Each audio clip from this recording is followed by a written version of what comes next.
Filming for your YouTube videos can be a challenge when you're your own camera operator. You don't have anyone to frame the shot for you, press record, or let you know if you've gone out of focus. Trust me, I know the struggle. I've been filming myself for YouTube for over 10 years now, and I've had to learn some hacks and workarounds to get beautiful cinematic footage of myself, even when I'm the only one there to film it. Because chances are you don't want all of your videos to just be selfie footage, right? You might want to include some cool B-roll shots of you. Or if you're filming a vlog, you're gonna want to capture clips of you going about your day, not just everything from the point of view of the phone in your hand. So today I thought I would share some tips that I've learned over the years from filming solo so that you can also create great YouTube videos even if you have nobody else to help you film. So I think some people might think that filming all by yourself is lonely, but I actually find it very freeing. There's no one here to judge me for however many attempts it takes me to say what I want to say or to see how sweaty I get running around setting up my tripod all the time. And I think once you get the hang of these tips, you'll learn to love this process too. At this point, I just honestly find it more efficient to set up the shot for myself than to try to explain to somebody else what my vision is. This tripod is like my best friend. So let's start this off by talking about two basic methods for framing shots of yourself. Because obviously we're gonna need to try to envision what we think this is gonna look like without ourselves in the shot, like the subject is behind the camera, right?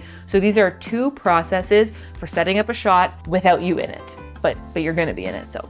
Here we go. All right, so method number one is guess and check. This is the most basic and accessible method for self-framing because you can do it no matter what you're filming with. Start by simply framing the shot how you think you want it to look. So this is the guess part. So you have an idea that you want to film yourself sitting on the couch journaling, right? So you set up your tripod and your phone facing the couch, generally framing it how you think you would like it to look once you're in it. Then you just press record, quickly pop into the scene where you plan to be, sit there for like 2 seconds, not longer, and then you come back to your camera, you press stop, and just review the clip. When you watch it back, maybe you'll realize like, oops, my head is actually cut off. I need to make the tripod a bit taller. So then you adjust your tripod, you repeat the process, do another quick 2-second test clip, jump up again, review your clip, and so on. Repeat this as many times as you need until your test clip looks how you want your final clip to be. And then you just hit record one last time and go in and film your clip how you wanted. If you're filming B-roll, I really recommend that you act or be a part of the scene for like at least 10, maybe 15 seconds so that you have enough to use later on. Method number two is a little bit more convenient, but you do need an Apple Watch for this. So this is using your Apple Watch as the monitor for your phone camera. So you're gonna set up your shot just like we did in the first method, but then you're gonna open up the camera app on your Apple Watch and you'll see that it automatically shows you what the camera on your phone is seeing. So you can go ahead and sit in the frame and then just reference your watch and see if it looks how you want it to. You don't even have to press record for this, which is nice so you don't end up with a bunch of test shots. If it doesn't quite look how you want, then you go adjust your tripod and then sit back down in the frame and check again. Once you've looked at your watch and you're happy with how it looks, you can go ahead and just press record right from your watch, which is really convenient. Both of these methods are a really effective way at framing your shot, even if you can't be behind the camera and in front of the camera at the same time, which obviously you can't. But with both of them, honestly, it just does take some patience. It simply does just take more time when you are both the on-screen talent and the camera operator. Like you're trying to do two jobs at once. But the more you do this, the more you'll get used to framing up what you want your final shot to be, and you'll find that you'll need to do less test shots before you're happy with how it looks. Okay, so all the tips that I've shared so far work really great if you're okay with stationary, locked off tripod shots of yourself. But what if you want to get some movement in the clips that you're filming of yourself? Obviously, that can be a bit more tricky, but that is where the Flow 2 Pro comes in. If you've watched my channel for a while, then you'll know that I'm a big fan of Insta360's mobile gimbals. I bought the original Insta360 Flow about a year ago to film videos for my vlog channel, and I've been low-key obsessed ever since. This is the new Flow 2 Pro, and it has all the great features that I have come to know and love with a few key updates. This little gimbal basically acts as your AI-powered filming assistant, smoothly tracking your movements and keeping you perfectly in frame. The really cool thing about this gimbal is you don't actually need to use any app to take advantage of the tracking capabilities. Insta360 is the only mobile gimbal brand that integrates directly with Apple. So once you pair your phone to the gimbal using just one tap through NFC, your phone is connected and you can use the tracking in just like the camera app. So I've just got like the camera app opened on my iPhone right now, and all I need to do is press the trigger button on the gimbal. This light will turn green and it automatically will start tracking my face. So as I move around, the camera is going to follow me. I don't have to do anything to make that happen. And now I can press the trigger button and the tracking is turned off and I can just reframe it however I like. This means you can use tracking in a variety of apps like FaceTime and even Instagram. If you do film with the Insta360 app though, you can do a bunch of cool stuff with the new AI-powered Deep Track 4.0, like tracking a group of people rather than just one individual. This is especially perfect if you like to film with a partner or friends. Before, if you would try filming with a group and tracking yourself, then the framing would get a little bit weird because it would always be keeping you in the center regardless of who's around you. But now you can track a group so your composition will be perfect even if you're filming with friends. There's also the new Pro Framing Grid feature, which lets you tell the Flow 2 Pro where to position the person that you're tracking in the frame, which gives you more control over the composition and lets you get more cinematic clips. Another cool upgrade with the Flow 2 Pro is actually the built-in selfie mirror. I know this might seem so simple, but it's actually a game changer. I'm a huge fan of filming with the 0.5 lens, and obviously when you do that, you can't see the screen of your phone, so it's hard to know if you're in frame. And this little selfie mirror solves that problem. Basically, whatever is reflected in this mirror is going to be generally in the center of the frame. So if you see yourself reflected there, you know you're good to go. Overall, the Flow 2 Pro is a great solution for solo content creators because it allows you to get a variety of cool cinematic shots with movement in them, even if you're filming by yourself. All you need is you, your phone, and this little gimbal. The Insta360 Flow 2 Pro is available as of today, so if you're interested, go ahead and check out the link in my description to grab one for yourself. And thanks again to Insta360 for sponsoring today's video. Now that you've got some tools so that you're able to film yourself, whether that's the Flow 2 Pro or simply just a tripod, now let's talk about what kind of clips you want to actually film. I've got this 4-part formula that I want to share with you that helps to ensure you get a variety of interesting visuals so you can make great sequences that actually tell a story in your vlogs or just get a variety of good B-roll. So I want you to make a note of this in your phone so you can reference it every time you go to film yourself. These are the 4 types of shots you want to get: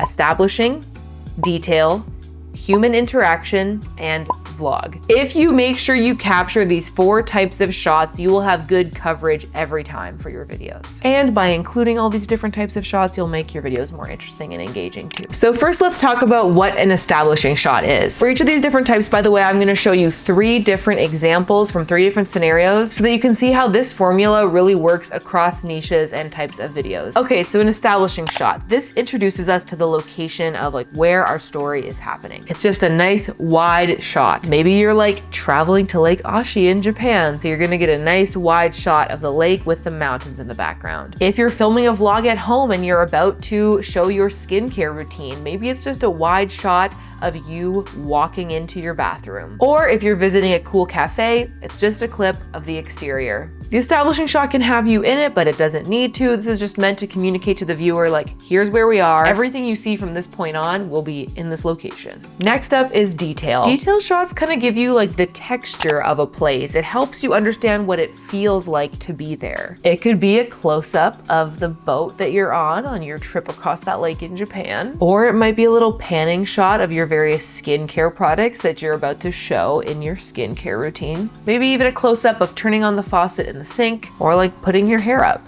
Maybe if you're checking out that cute cafe, it's some shots of different parts of the interior, like the cool furniture, or even shots of the food that you ordered. These are all examples of detail shots. Our third category is human interaction. This is really where being able to film clips of yourself comes in handy, and it really is important for like immersing your viewer in the story. Okay, so for travel vlogs, I think it's really helpful to have shots of your reaction to a place. Like that is the most visceral way of showing how you feel about where you are. If it's like a skincare routine segment in a vlog, then obviously you're gonna wanna show yourself doing just that. You could play around with shooting some close-ups and even some wider shots. Like I feel like people often forget to get that context. Or for visiting that cafe, maybe you set your phone up and get a shot of you taking that first sip of coffee. From here, we've got some really good visual coverage of the establishing, the widest shot, detail shots of the environment to really communicate that feeling of what it's like to be there. And then finally, we've got clips of you showing your experience. Our fourth category is vlog clips. And if you're just really trying to capture B-roll, then you can ignore this. But if you're filming a vlog, it's so important that you remember to actually film some clips of you you talking to the camera. I often find a lot of beginner vloggers forget to do this because honestly, it's not the most intuitive thing in the world to like just start talking to your phone unprompted. It's a lot easier for people to start capturing those establishing or detail shots, like showing what's around them. So you need to actively remember to film those clips where you speak to the camera and talk about how you're feeling or what you're doing. A quick tip about what to say, I would encourage you to focus more on how you feel rather than what you're doing, because ideally all those shots that we got before are showing what you're doing. So you don't necessarily need to describe that in detail to your audience because they can see that's what's happening. So instead, focus on how you feel about it. What you want to avoid is just making your talking to camera pieces identical to like the visuals that you just captured. Try to bring in something different to like just make it more engaging. All right, if you have a tripod, if you learn to frame your own shots using the guess and check method, and if you always make sure to cover that 4-part formula of the 4 different shot types, then there is truly nothing standing in your way of making beautiful and visually engaging videos for YouTube. I know it can seem like a lot, so just take it step by step, but I promise you, once you start doing it, you will never go back, because once you see the results of all of this variety of beautiful visuals that you can include in your videos, you'll never want to go back to just boring talking head only videos again. It just truly makes your videos so much more fun to edit, but also way more fun to watch. So try it out. Let me know how it goes. You can always DM me over on Instagram at Katie Steckly. I love to know how your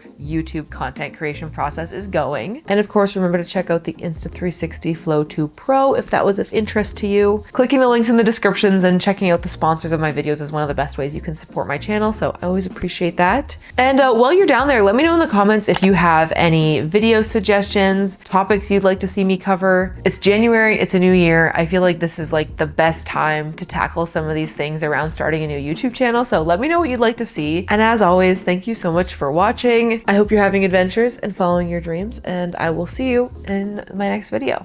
Bye!